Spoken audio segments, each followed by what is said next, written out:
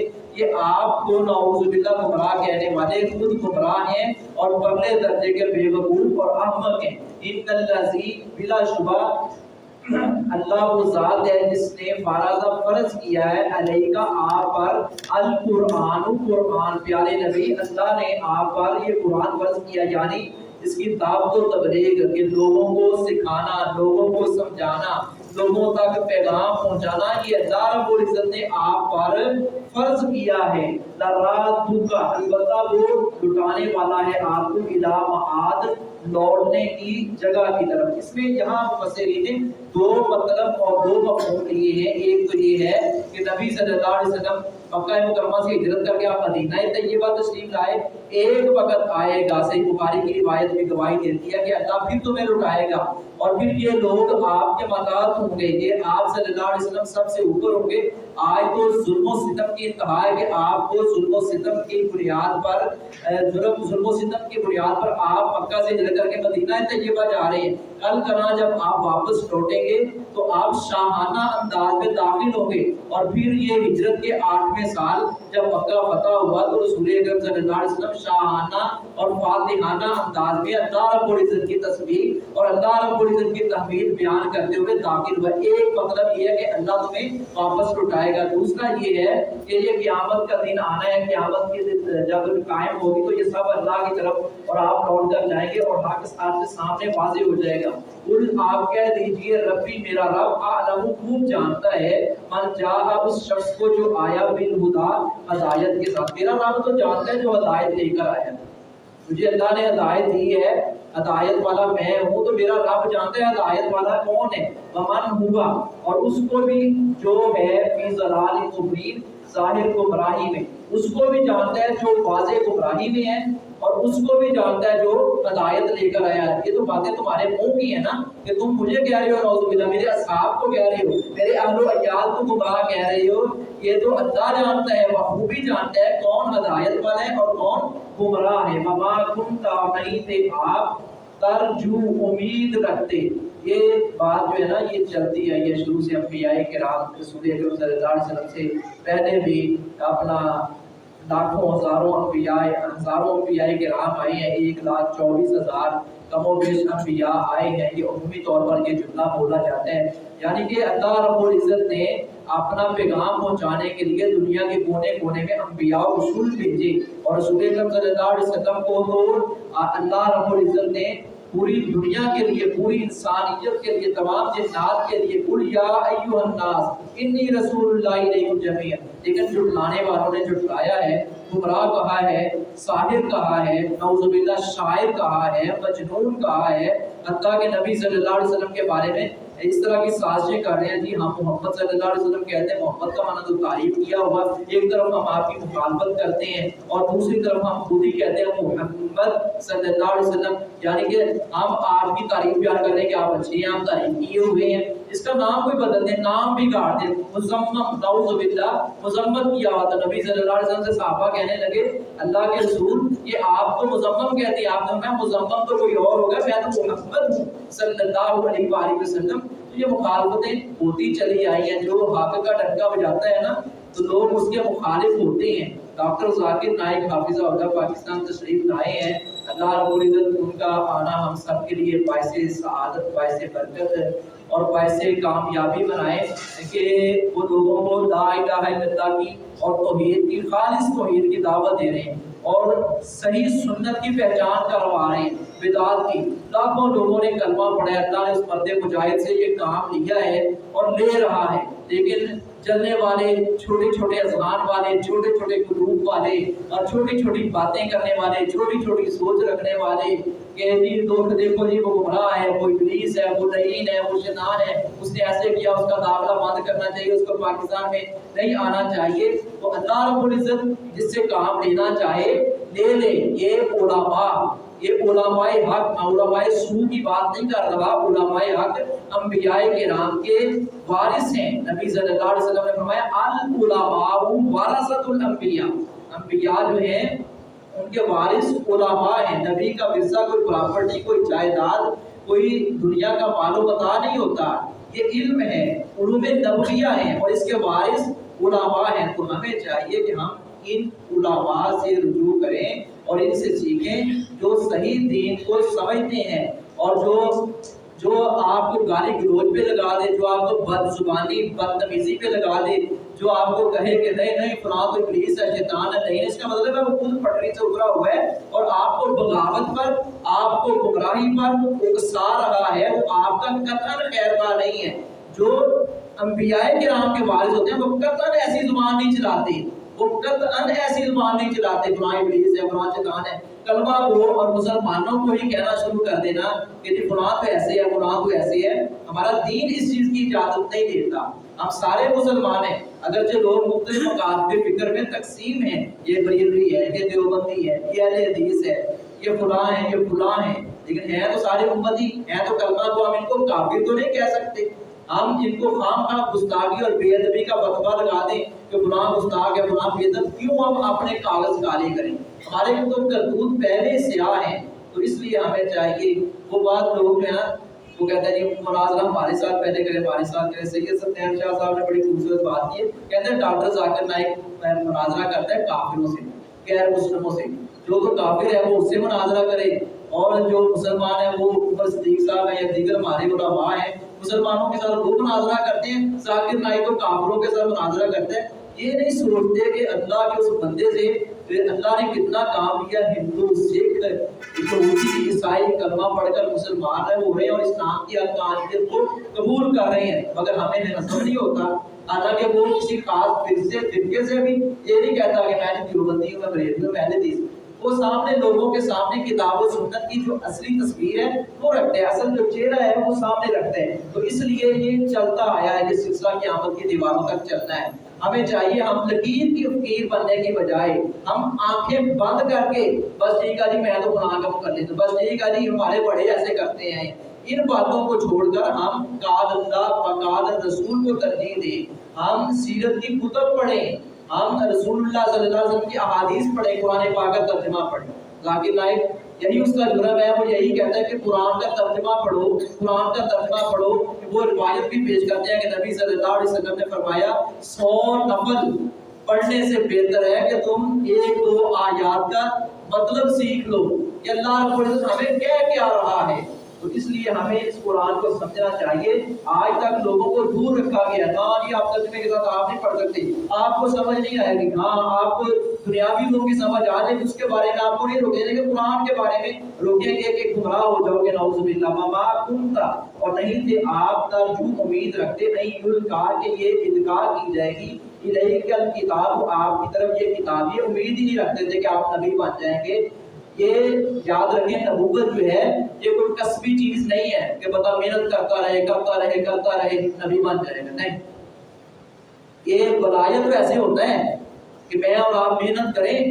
دن رات، اللہ کے بندوں کے بھی حقوق ادا کریں اور پھر اللہ کی رضا کے لیے سنت کے مطابق، اور پھر وہ جو شریعت نے شرائط مقرر کی ہے، محنت کرتے کرتے ہم ولی تو بن سکتے ہیں، محنت کرتے کرتے نبی نہیں بن سکتے۔ اپنا وما کنتا، نہیں تھے آپ ترجو امید رکھتے نہیں یلقا، یہ کہ القاء کی جائے گی الیک الکتاب، آپ کی طرف یہ کتاب۔ نبی صلی اللہ علیہ وسلم کو پتہ بھی نہیں تھا کہ میں نبی بنوں گا، یہ اللہ رب العزت کا حسن انتخاب ہے، اور اللہ رب العزت نے کمال حسن انتخاب کیا ہے کہ رسول اکرم صلی اللہ علیہ وسلم کو چنا ہے اور سب پر فوقیت اور برتری عطا فرمائی ہے، الا رحمۃ من ربک، مگر آپ کے رب کی رحمت سے یہ سب کچھ ہوا ہے۔ پیارے نبی آپ کو چنا گیا ہے، آپ کو مصطفیٰ بنایا گیا ہے، آپ کو اللہ رب العزت محمد اور احمد بنایا ہے، تو یہ اللہ رب العزت کی رحمت کے باعث ہے۔ فلا تکونن، لہذا آپ ہرگز نہ ہوں ظہیرا مددگار للکافرین، کافروں کے لیے آپ کافروں کے مددگار نہ بنیں، ان کی باتوں میں نہ آئیں، ان کے نظریات کا شکار نہ ہو۔ یہ دراصل ہمیں بھی سمجھایا جا رہا ہے، سبق دیا جا رہا ہے۔ رسول اکرم صلی اللہ علیہ وسلم کو اللہ نے چن لیا، ولا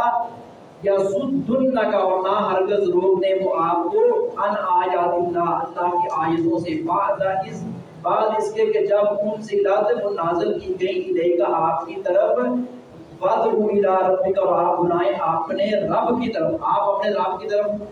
بلائیں۔ آپ کے اوپر یہ آیات نازل کی گئی ہیں، ان آیات کے بعد یہ آپ پر فریضہ عائد ہوتا ہے، وَلَا تَكُونَنَّ، اور ہرگز نہ ہوں آپ مِنَ الْمُشْرِكِينَ، مشرکوں میں سے، وَلَا يَدْعُوا، اور مت آپ پکاریں مع اللہ، اللہ کے ساتھ، الٰہًا آخر، کسی دوسرے الہ کو، اللہ کے ساتھ کسی دوسرے الہ کو مت پکاریں، صرف اسی کو پکاریں، صرف اسی کو پکاریں۔ باقی سب کا ادب احترام شریعت نے ہمیں سکھایا ہے، بزرگوں سے دعائیں لینا، جو واقعہ بزرگ ہو، ننگا تو ننگا وہ اسی زیادہ بڑی نہیں مانتے، جو واقعی بزرگ ہو دنیا میں مشہور ہو، جو واقعی شریعت کا پابند ہو، اس سے دعا کروانا تو میں نے بار بار کیا، سنت نبوی ہے، لیکن اس کو بھی ہم اللہ کا شریک نہیں، دعا تو کروا سکتے، یہ نہیں بابا ساڑی تیرے اگر تیری رابع کی ساڑی سنتا کوئی تیری موڑتا کوئی، یہ غلط ہے۔ بلا یدعو، اور مت آپ پکارے مع اللہ، اللہ کے ساتھ، الہًا آخر، کسی دوسرے معبود کو، کسی دوسرے الہ کو، لا الہ الا ہو، نہیں کوئی الہ مگر وہی، کل شیء، ہر چیز ہالک، ہلاک ہونے والی ہے، ہر چیز ہلاک ہونے والی ہے، الا وجہ، سوائے اللہ رب العزت کے چہرے کے، سوائے اللہ رب العزت کی ذات کے، کل من علیہا فان وَيَبْقَى وَجْهُ رَبِّكَ ذُو الْجَلَالِ وَالْإِكْرَامِ، لَهُ الْحُكْمُ، اسی کے لیے ہے حکم، وَإِلَيْهِ، اور اسی کی طرف ترجعون، تم سب لٹائے جاؤ گے۔ یہاں سورۃ القصص کا اختتام ہو رہا ہے، کل انشاءاللہ شروع ہوگی۔